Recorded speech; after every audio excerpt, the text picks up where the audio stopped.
little bird on the street tells me that this place has some of the best vegan nachos there are in LA. Now I know it doesn't look like much, but they are at every major food event around Los Angeles. This is Cena Vegan. Now it's time to dig in to these vegan birria nachos. Ooh. So let's...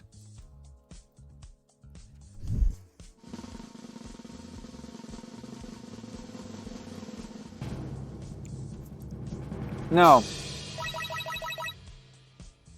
I mean, all in all, it's a pretty solid vegan dish, and I would definitely be interested in trying more of their menu. So maybe we'll do that on another episode, and we'll see you next time.